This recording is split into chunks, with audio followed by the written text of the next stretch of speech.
আসসালামু আলাইকুম রহমতুল্লাহি ওবরকাতুহু। সম্মানিত দর্শক, ভারতে যে সকল আওয়ামী লীগ নেতৃবৃন্দ, বিশেষ করে শীর্ষ নেতৃত্ব রয়েছেন, তারা মাঝে মধ্যেই মিডিয়াতে এসে যখন কোনো কথা বলছেন, অমনি সেই কথাগুলো ভাইরাল হয়ে যাচ্ছে। শেখ হাসিনা টেলিফোনে কার সঙ্গে কথা বললেন, সেটি নিয়ে বাংলাদেশের মানুষ খুবই মাতামাতি করছে। বহুদিন পর জনাব ওবায়দুল কাদের তিনি আবির্ভূত হলেন এবং দুটো গণমাধ্যমের সঙ্গে, একটা ভারতীয় এবং আরেকটা কানাডার। সেখানে তিনি তার মতো কথা বললেন। সারা বাংলাদেশ তাকে নিয়ে উত্তেজিত।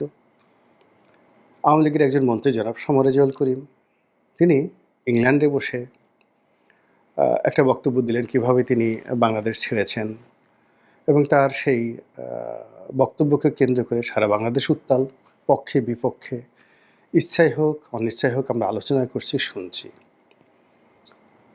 এর বাইরে জনাব মহিবুল হাসান চৌধুরী তিনি বক্তব্য দিয়ে যাচ্ছেন, মানুষ শুনছে। এবং সর্বশেষ সেটা হলো জনাব আসাদুজ্জামান খান কামাল, সাবেক স্বরাষ্ট্রমন্ত্রী। তো কামাল সাহেব একটি সাক্ষাৎকার দিয়েছেন একজন সাংবাদিককে, ভারতীয় সাংবাদিক। এটিকে অনেকটা পডকাস্ট, মানে ওনার কোনো ভিডিও ফুটেজ ছিল না, উনি অডিও ফুটেজে কথা বলছেন, ভয়েসে কথা বলেছেন। কিন্তু তার সেই ভয়েস নিয়েও বাংলাদেশে যথেষ্ট আলোচনা হচ্ছে এবং খুবই, যাকে বলা হয়, গুরুত্বের সঙ্গে সে সকল আলোচনা সরকারি মহলে, বেসরকারি মহলে এবং একই সঙ্গে জনগণের মধ্যে আলোচিত হচ্ছে। জনাব আসাদুজ্জামান খান কামাল সাবেক প্রধানমন্ত্রী শেখ হাসিনার খুবই ঘনিষ্ঠ, বিশ্বস্ত এবং বাংলাদেশের ইতিহাসে সবচেয়ে দীর্ঘ সময় স্বরাষ্ট্র মন্ত্রণালয়ের দায়িত্বে নিয়োজিত একজন ব্যক্তি। এবং সবচেয়ে বড় ব্যাপার হলো যে তাকে কেউ কখনো এই স্বরাষ্ট্র মন্ত্রণালয়ের চেয়ারে বসে রাগ হতে দেখেননি। কখনো তিনি কারোর সঙ্গে দুর্ব্যবহার করেননি।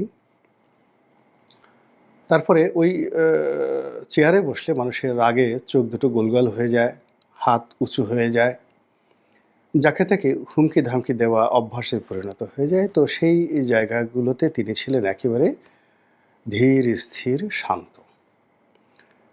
তার বাসভবনটি ধানমন্ডিতে, সরকারি বাসভবন। সেই বাসভবনে সবাই যেতেন, সারা রাত সেখানে মেলা বসত। প্রধানমন্ত্রী তাকে যে দায়িত্বগুলো দিতেন, বিশেষ করে হেফাজত থেকে শুরু করে বিভিন্ন আইনশৃঙ্খলার সাথে সম্পৃক্ত যে সকল বিষয়াদি রয়েছে, সেটা রাজনীতি হোক, অর্থনীতি হোক, যা কিছু দায়িত্ব দিতেন, তিনি সারা রাত জেগে জেগে সেখানে তিনি তাদের সঙ্গে সেই বৈঠক করতেন এবং সবাই মোরলেস তার ব্যাপারে খুশি ছিলেন। একদিন দেখলাম যে রাত 2টোর সময় দেখা করার জন্য হেফাজত ইসলামী বাংলাদেশের অনেক নেতা তারা তার বাড়ির সামনে অপেক্ষা করছেন এবং খুশি মনে। এরপর আবার দেখলাম যে তাবলিগ জামাতের যারা নেতৃবৃন্দ রয়েছেন তারা দল বেঁধে অফিসে যাচ্ছেন, আবার অনেকে দল বেঁধে তার বাসায় যাচ্ছেন।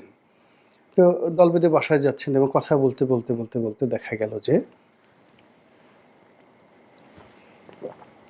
অনেক রাত হয়ে যায়।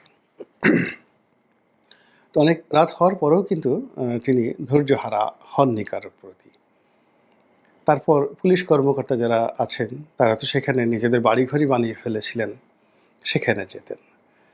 তো মোরলেস এরকম একটা মন্ত্রণালয় তিনি সুদীর্ঘকাল চালিয়েছেন।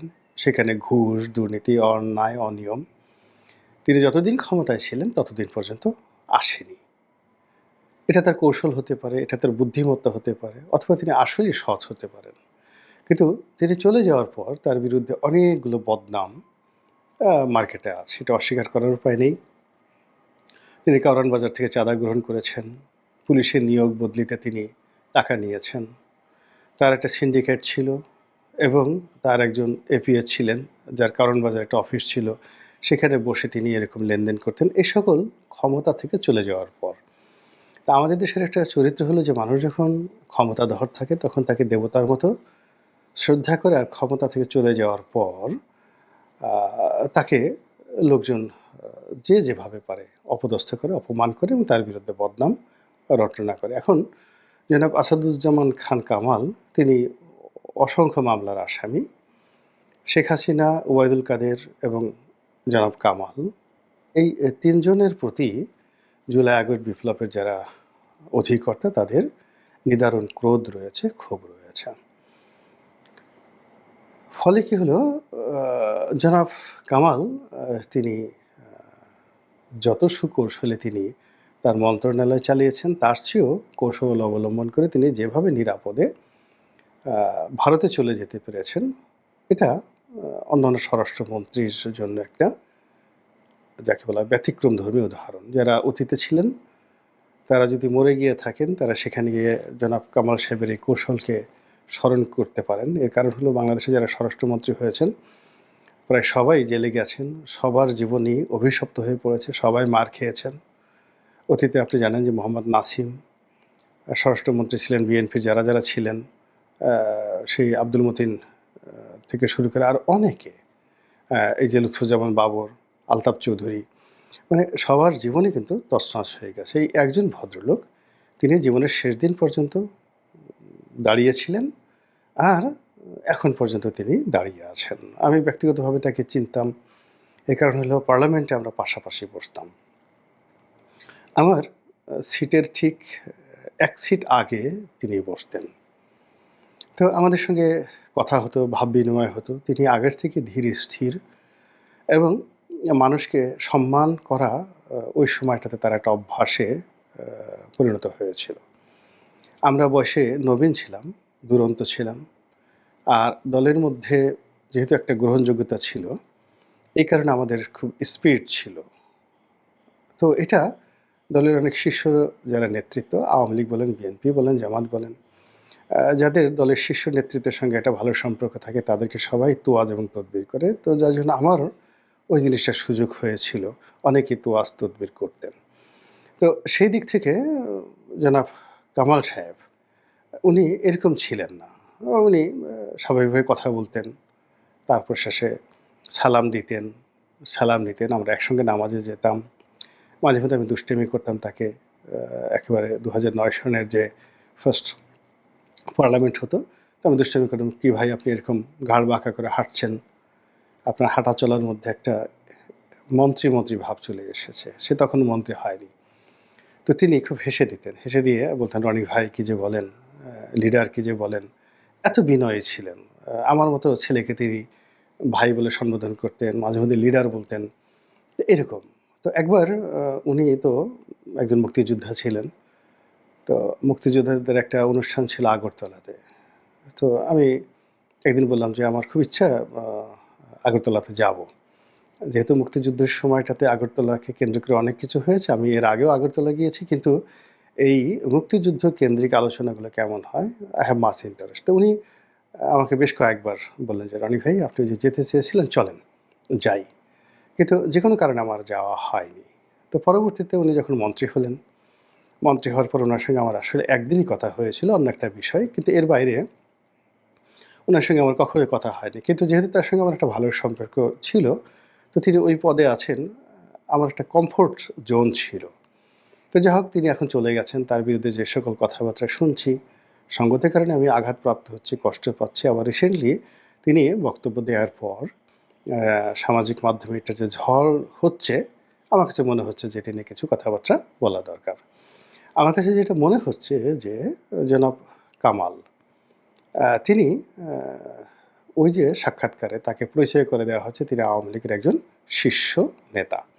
তিনি যতদিন মন্ত্রী ছিলেন ততদিন আসলে শীর্ষ মন্ত্রী ছিলেন, কিন্তু আওয়ামী লীগের শীর্ষ নেতা ছিলেন না। তো যখন তাকে পরিচয় করে দেওয়া হলো যে আওয়ামী লীগের একজন শীর্ষ নেতা, তখন ধরে নেওয়া হচ্ছে যে শেখ হাসিনার ডিজায়ার আছে যে তিনি জনাব কামালকে আওয়ামী লীগের নেতৃত্বের শীর্ষ পর্যায়ে তিনি টানতে চাচ্ছেন। এখন এটি আওয়ামী লীগের নেতাকর্মীরা কীভাবে নেবে, কামাল সাহেব এটা কীভাবে করবে, বা দিল্লি আসলে তাকে চাচ্ছে কিনা, এখানে দিল্লির ইচ্ছায় কিন্তু আওয়ামী লীগের অনেক কিছু হবে। তো এই জিনিসগুলো আমার কাছে প্রথম সিগনিফিক্যান্ট মনে হয়েছে, তাকে সাংবাদিক আওয়ামী লীগের শীর্ষ নেতা হিসেবে অভিহিত করেছেন। দ্বিতীয়ত জনাব কামাল যে কথাগুলো বলেছেন তিনি আসলে এভাবে গুছিয়ে যখন মন্ত্রী ছিলেন কখনই এভাবে কথা বলতে পারেননি। তার একটা অভ্যাস হলো তিনি লাজুক প্রকৃতির এবং স্বভাবত তিনি কথা কম বলেন এবং যেখানে কথা বলতে হয় সেই জায়গাগুলো অ্যাভয়েড করেন।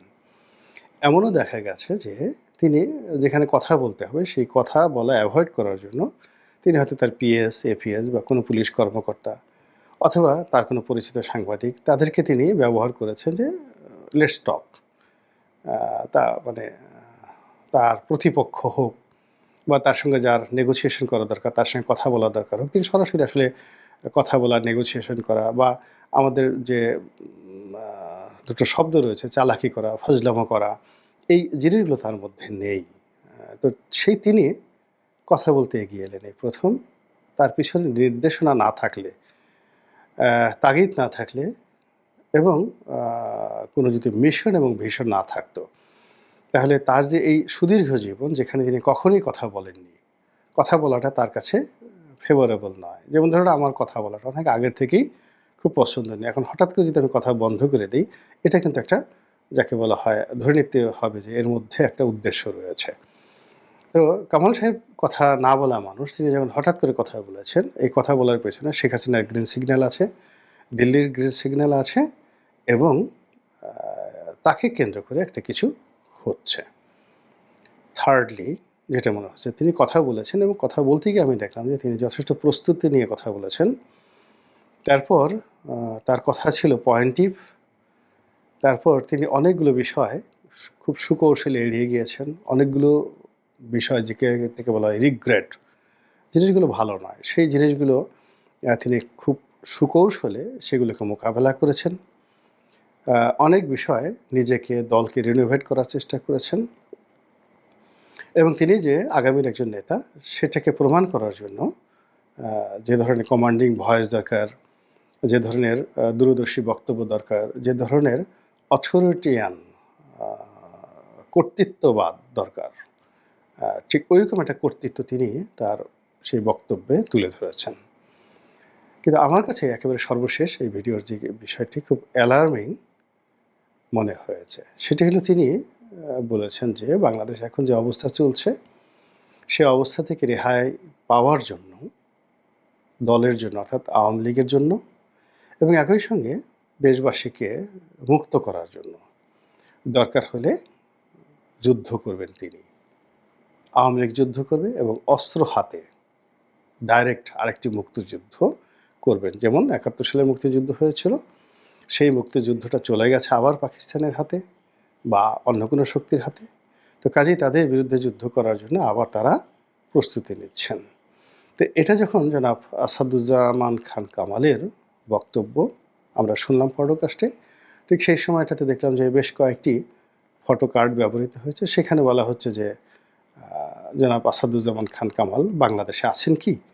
আমি পড়ি নাই, আমি শুধু দেখেছি আরটিভি বা কোনো একটা টেলিভিশনে যেন এরকম একটা ফটো কার্ডে দেখানো হচ্ছে যে তিনি হয়তো এখন বাংলাদেশে আসছেন বা আছেন এরকম। কিন্তু আমরা এর আগে জানি যে তিনি কলকাতাতে আছেন, সেখানে তিনি নিরাপদে আছেন এবং বেশ কয়েকটা ছবিও দেখেছি। তো তিনি যদি বাংলাদেশে এসে থাকেন, এর মধ্যে আবার ভারত থেকে প্রচারও করা হচ্ছে যে শেখ রেহানাও বাংলাদেশে আছে। তো নানা কিছু মিলিয়ে